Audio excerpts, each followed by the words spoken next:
Welcome, School Board. I'm going to propose to you tonight the new Westside High School. And here's a picture of what we plan to do in relation to the school that we currently have that will be turned into a 6th through 8th grade middle school. We're going to remodel this current building and build 150,000 square foot, 2-story high school across the street. And this building is the already paid for location of the Agri-Sciences barn. So this is how it's going to look when we get going. I got a pretty cool video to show y'all in a second to see how it goes. Okay, here's the plan overview. Look at your page. We're going to get right to the cost. The new high school will cost $27 million in its entirety. That includes drainage, shrubbery, furniture, plumbing, everything it costs to build the building for the academic space. The state of Arkansas will give us $5.6 million for the state facilities partnership funding. I'll explain that process in a second. This is free money that we get to have based on our wealth index. The building fund for this project is going to be proposed to you guys at $15 million. As you know, we have $20 million in the building fund right now. Because this exponential growth that we have seen since 2005, we have grown from 150 students per class to 300 students per class. And in that intervening time, we did not have to build any buildings to take that overflow of kids. And we could put them out in the portables and on the other free buildings on campus. But we're now to a point when we looked at the birth rate data and the Department of Education's projections on our enrollment that we will hit that 300 mark over the next 10 years. And that's why we need to build the building for that. In order to partner with our community, we're giving $15 million of our 20 to the project. The state is going to give us 5.6. In order to partner with our community and to have them some skin in the game, we are going to raise 3.5 mils for community support. Because if the community really believes that this school needs to be built, they're going to vote for this increase in millage. 3.5 mils. If we increase 3.5, how much more money do we take yearly off 3.5 mils? If you look at the back page of your document, 3.5 mils will get us $4.4 million, and that would be $250,000 per year to pay a loan on the 4.4 million. Okay. So the $250,000 divided by 12, that will get us a payment of $20,000 a month, and our tax revenues that bring in, we can pay that loan off in 30 years at a 3.9% interest rate, and we get that money continuously even if we pay that off. And as our assessed value starts to increase, we get more money per mil. Right now we set at $80 million of assessed value, and 1 mil of that is $80,000. So for every mil that we raise, we get $80,000 in extra debt service money. So that's the lowest amount that we can go for on the deals to make sure that we pay our payment. Exactly, and it's just one more thing the way the community can partner with us. Okay. Now, like you have said earlier, if we don't get that, we have to do something different. We either have to decrease the square footage, maybe not have some of the programs and nice open spaces that we want for the building, and then maybe lower this down and try again. It's difficult to pass a millage, but we believe that we have support for this because, you know, you don't want to put your kids in trailers. And as we grow toward that 300 student per grade, that's where we're headed. Well, that's the main thing that when we do something like this, I don't want to see them in the portable buildings they had to have around campus to house them, to have their classrooms and stuff like that in. So, okay, that's a good point. And this is some more of the partnership funding. Arkansas Facilities Partnership Program is going to give us $5.6 million. That $5.6 million is calculated by the approved square footage for the new high school. They're only saying that we need 77,000 square feet. for the increase in students based on our current facilities. But we don't want to spread those kids out in those buildings or spread them out all over campus. We want to have a complete standalone school where they're all in one unit, grades 9 through 12. So that's going to cost us an extra 70,000 square feet. What is, you were looking at 150,000 square foot, 77,000 is approved educational facility. What is the other 70 or 80,000 square feet? What is that going to be made up of? Okay. Gymnasium, things like that? Yeah, it could be made up of the gym, the non-academic facilities. The facilities program says that a hallway has to be X amount of feet wide for a particular number of students per grade. We don't think that that's wide enough. So we want to go another They only pay a portion of what they feel is Adequate.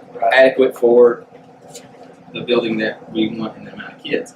But we want a better building than the minimum standard. Sure. And we've saved that money to do it over these 10 years and have invested in it. And with the corporation of the partnership funding and the bond issue that we're putting out to increase the property tax, we believe that we can do that and build a fantastic facility that will meet our needs into the future. Because this building, guys, when your names go on that building, it's going to be here for 50 years.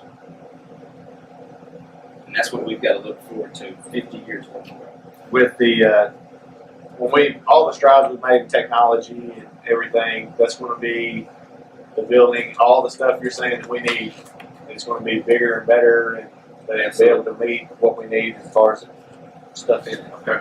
And there's examples all over the state that if you build a great building and have a great team of teachers and support staff like we have, people are going to be attracted to that. So we're going to further increase our assessed value because it's gone up 16.5% from 2005 to now. So we're getting that much more money per meal. And every time that assessed value goes up, we're getting that much more. So we'll always get that amount forever that we've raised. So the facilities partnership program works like this. You have a wealth index that is based on your average daily membership divided by how many students are on the free and reduced lunch. For us, that is 58%. So the state says that we're in an area where we have a pretty good enrollment with a significant portion of kids that are in free and reduced lunch, and they will pay for 58% of each square foot that they deem appropriate. And so of that of the 150,000, 77,000 is going to be covered by them, and that adds up to the $5.6 million. We have $15 million appropriated in the building fund to pay for this out of our pocket. With $5 million left, we don't want to completely zero it out, but I propose to you that we look at building a new arena for our community activities and sports, as well as we can get some partnership money for that because we'll have some of it for PE, locker rooms and facilities, as well as a couple of classrooms and coaches' offices in there too. So we might get some money back on the program requirements for that. The building that we're going to build, we're going to need an extra 3.5 mils for a total of $4.4 million. You can see that on your page. That's what we'll be borrowing. And that's what we'll be borrowing from a bank. And the bank as collateral says that once we increase the property tax, the collateral is the law that says you have to pay that many mills on your property to make the payment. And that's what they're guaranteed. They're guaranteed their money for the 30 years of the loan. They're guaranteed the money, and that will raise us $4.4 million. That translates into $250,000 per year. Which are $20,000 payment, $240,000, meaning that with Exactly. And that is going to put us in a position to make sure that we build this building for the next 10 years and have partnerships from the community, our school and savings, and the state of Arkansas. Do y'all have any questions? You talked about that athletic facility a little bit. That's not in the main plan here. That's something that could be done later if we were able to raise the funds. But with the So Here's the video. Is there a gym in this new high school? No, we can use our existing gym that is over here, and it is big enough to facilitate our steel grilling and enrollment. And we have more gyms at the elementary, the middle school on campus that can be used. But if we did build this, we would be good for the next 10 years. Is the high school just mainly classrooms? Is there any Classroom, media? science labs, library, and that's the extra portion because we already have a library in here. The and they're not gonna 27 use that million, money. is it gonna include the arena? No, No. That's a totally separate that's a project. separate project that we think that is in the future, but I wanted to put it on this graphic design for you to see how it would be in the relationship between the new high school, the middle school, and some junior high classes in the agri, and then in conjunction with the barn. Okay. So doubling the square footage, what's the other half of the square footage gonna be used for at this time? That will be used for academic facilities. It's just over the amount that the state sets as a minimum.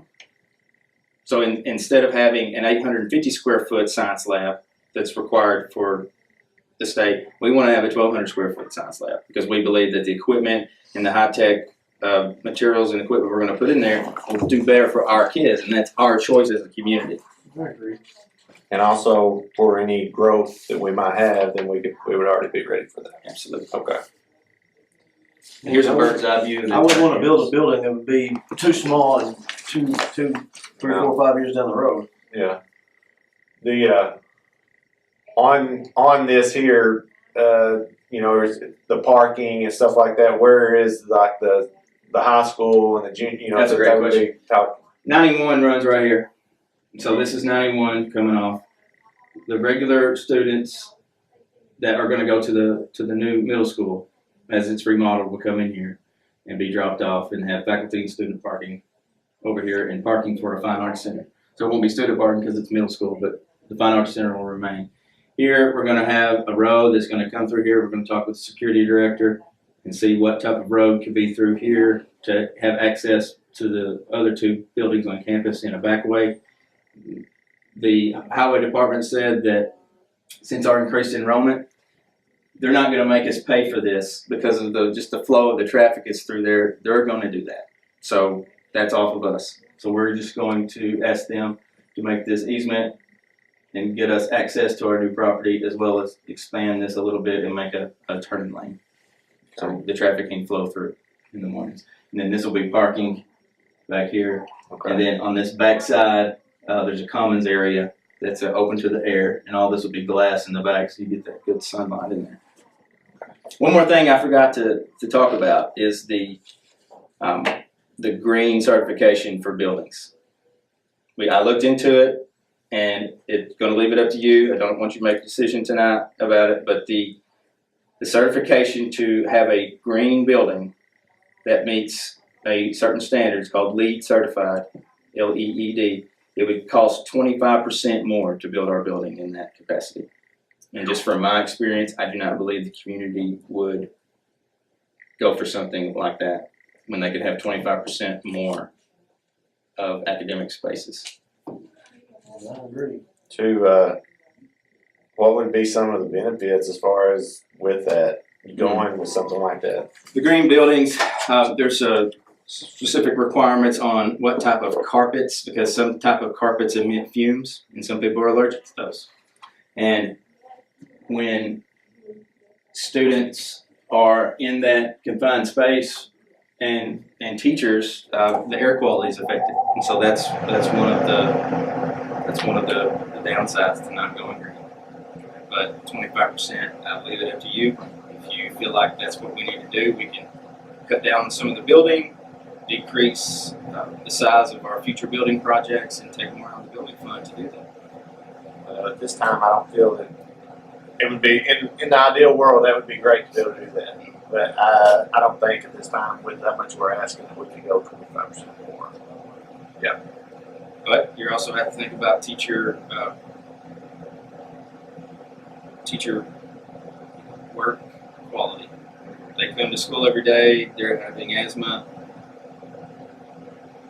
Their quality of their facility is that, and we're not putting hay in these buildings.